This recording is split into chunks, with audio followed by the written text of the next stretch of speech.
नमस्कार दोस्तों, मेरा नाम है दीपक कुमार एंड स्वागत है आपका हमारे चैनल मार्केट पक में। इस वीडियो में बात करने वाले हैं स्टील कंपनी के बारे में। जी हाँ, JSW स्टील के बारे में आपको स्क्रीन पे दिख रहा होगा। आज हम इसी कंपनी के बारे में बात करने वाले हैं बिकॉज देखो आजकल कुछ दिनों से स्टील सेक्टर काफ़ी गिर रहा है एंड ये कंपनी काफ़ी अच्छे से गिर रही है। एंड काफ़ी दिनों में इसमें लगभग अगर आप देखो 5 दिनों की 5 दिन में, तो 5 दिन में लगभग 6% डाउन है और इस पूरे महीने में 4% डाउन है। तो हम लोग आज इसके टेक्निकल एनालाइज को चार्ट को एनालाइज करेंगे और जानने की कोशिश करेंगे जितने भी बेसिकली स्टील कंपनीज है वो क्यों गिर रही है। ठीक है, उसके बारे में तरह एक न्यूज़ है तो उसको भी हम लोग एनालाइज करेंगे। ठीक है, देखो बेसिक JSW स्टील जो है वो आपको पता है, आपने नाम सुना होगा। देखो स्टील मेकिंग कंपनी तो बेसिक मुंबई है। बेसिकली जो है वो स्टील बनाने की कंपनी है। ठीक है, बाकी मुझे बताने की ज़रूरत है नहीं बिकॉज जितना मुझे पता है JSW स्टील आपने सब लोगों ने सुना होगा अगर आप हिंदी बोलते हो, नॉर्थ साइड में रहते हो तो। ठीक है, तो देखो इसके बेसिकली सारी जितनी भी स्टील कंपनीज हैं वो गिर क्यों रही है। देखो न्यूज़ उसके पीछे ये है कि बेसिकली क्या है ना, मेटल स्टॉक जो है continue to fall as a China plans to tackle high commodity price. ठीक है, बेसिक चाइना क्या है ना, चाइना देखो एक्सपोर्ट करने के लिए, इंपोर्ट करने के लिए चाइना एकदम बहुत बड़ी मार्केट है स्टील के लिए। तो बेसिकली अब क्या, जैसे कि स्टील की प्राइस बढ़ रही थी तो सारे कंपनीज आपके बढ़ रही थी, सारे आपके JSW स्टील होगा, टाटा स्टील होगा, सारे बढ़ रहे थे। अब क्या हुआ है, वो लोग प्राइस को टैकल करने का सोच रहे हैं, एक कंट्रोल लाने का सोच रहे हैं प्राइस को।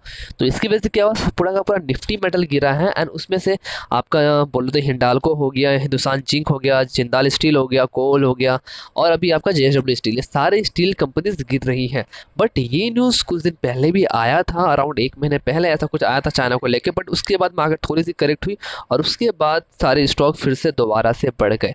ठीक है, तो बेसिकली देखो न्यूज़ यही है कि जो कुछ रजिस्ट्रेशन लगा सकती है मेटल स्टॉक्स प्राइस को लेके, इसीलिए अभी इसमें थोड़ा सा डाउन आया है और लगभग 2% भी स्टॉक गिरा है। ठीक है, तो हम चलते हैं थोड़ा चार्ट पे कि चार्ट पे क्या चल रहा है। देखो मैंने इसके JSW हिस्ट्री की बात करोगे आप तो देखो एक टाइम पे इसका जो हाई था वो 138 का, इसका बहुत बड़ा रेजिस्टेंस था जो ये तोड़ नहीं पा रहा था 2008 तक।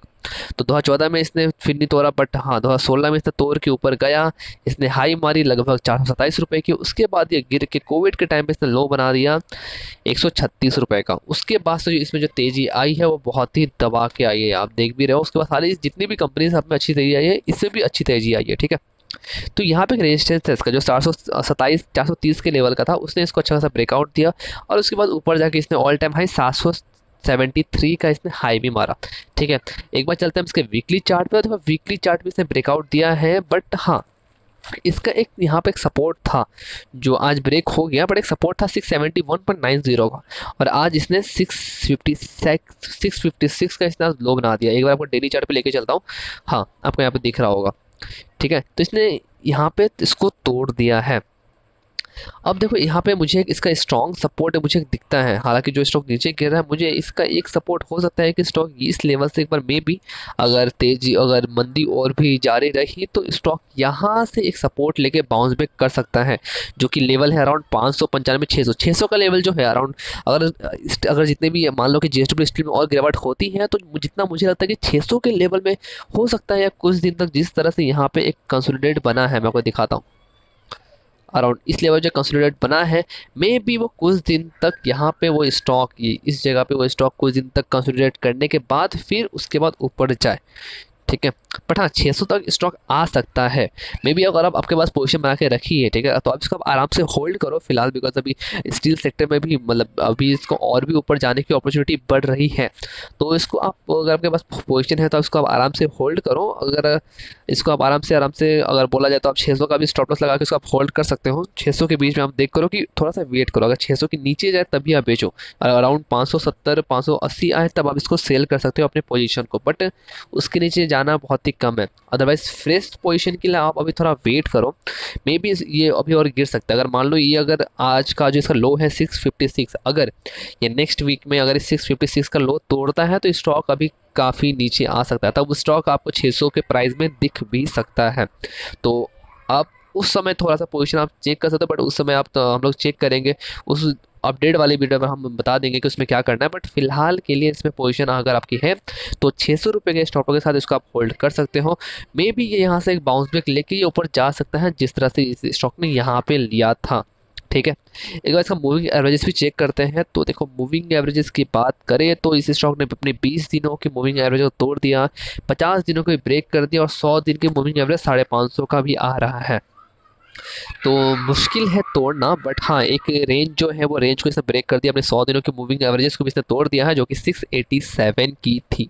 ठीक है, तो थोड़ा सा इसमें अलर्ट हो जाओ आप, अगर आपके पास पोजीशन है तो 600 के रखो। और आपको फ्रेश पोजीशन बनानी है तो वेट करो कि इस जोन से अगर जब कोई एक स्टॉक एक ग्रीन कैंडल यहाँ बनाती है तो आप आराम से उसका 2-3% नीचे, यानी कि अराउंड 570-80 का स्टॉप के साथ इसको आप फ्रेश पोजीशन ले सकते हो। तब फिलहाल के लिए नहीं, तब ले सकते हो फिलहाल तो। अगर लेकिन हाँ थोड़ा सा कॉशियस हो जाना, अगर ये अपने इस 656 का लो को ब्रेक कर दे तो मे भी ये थोड़ा और नीचे जा सकता है 3-4% के अकॉर्डिंग। ठीक है, अब चलते हैं इसके हम लोग पास रिटर्न के अकॉर्डिंग। देखो पास रिटर्न के बाद हम लोग चेक करते हैं JSW स्टील। आज की बात हो तो आज इसमें लगभग 3.65% माइनस दिखा दे रहा है।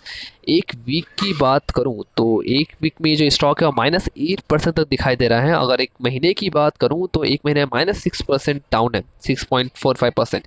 ये पूरे 2021 की बात हो तो पूरे 2021 में 73% की पॉजिटिव रिटर्न दिया है।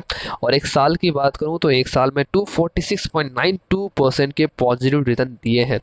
3 साल की बात करूँ तो 3 सालों में स्टॉक ने 104.84% की रिटर्न दिया है। और 10 सालों की बात करूँ तो 10 सालों में स्टॉक ने लगभग जो रिटर्न दिए हैं वो 674.37% के पॉजिटिव रिटर्न दिए हैं। बट हाँ अभी जो अलग ही लेवल की जो तेजी आई वो लगभग 1-2 सालों में आई है। ठीक है, देखो बेसिकली एक लार्ज कैप स्टॉक है कंपनी, तो कंपनी मतलब लीडर ही है स्टील सेक्टर की।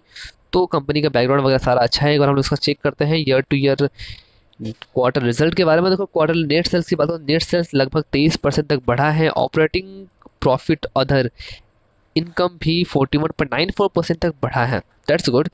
इंटरेस्ट ऑलमोस्ट सेम दिखाई दे रहा है। और कंसोलिडेटेड नेट प्रॉफिट भी 56.58% तक ईयर ऑन ईयर बेसिस पे बढ़ा है। ठीक है, ऑपरेटिंग प्रॉफिट मार्जिन भी 4.23% तक बढ़ा है। तो ओवरऑल रिजल्ट भी काफ़ी अच्छे रहे। देखो प्रोमोटर के पास 42.50% की स्टेक है, एफआईएस के पास 12.69% की स्टेक है, म्यूचुअल फंड के पास 2.29% की स्टेक है, नॉन इंस्टीट्यूशन इन्वेस्टर के पास 35.62% की होल्डिंग है और अदर के पास 0.47 और डीआईएस के पास 6.43। ठीक है, मेजोरिटी शेयर होल्डिंग प्रोमोटर के पास है 42.5% की, जिसमें से 17% गिरवी रखा हुआ है। ठीक है, इसको अभी नोट करो कि गिरवी रखा हुआ शेयर कितना है। गिरवी रखे हुए शेयर 17.66% की है। म्यूचुअल फंड की 44 स्कीमों ने 2.29% की स्टेक लेके रखी है इसमें। और एफआईएस की बात होता है, एफआईएस का तो फेवरेट स्टॉक लग रहा है मुझे, ये 12.69% स्टेक है 476 एफआईआईस के पास। ठीक है, promoter with the highest holding की बात करें तो वो JSW टेक्नो प्रोजेक्ट के पास है। और हाईएस्ट पब्लिक शेयर होल्डर की बात करें तो वो JFE steel international Europe BV के पास है। इंडिविजुअल इन्वेस्टर होल्डिंग के पास 8.3% की होल्डिंग है। तो ओवरऑल प्रॉफिट इसका जो शेयर होल्डिंग पैटर्न है ठीक ठाक लगता है। बट हाँ टेक्निकल इज इंपॉर्टेंट, उसके अकॉर्डिंग इसको आप केयरफुली प्ले कर सकते हो। ठीक है, वीडियो अच्छा लगा तो वीडियो को लाइक करें, चैनल पर नए हैं तो चैनल को सब्सक्राइब करें। मिलते हैं दूसरे वीडियो में, तब तक के लिए धन्यवाद।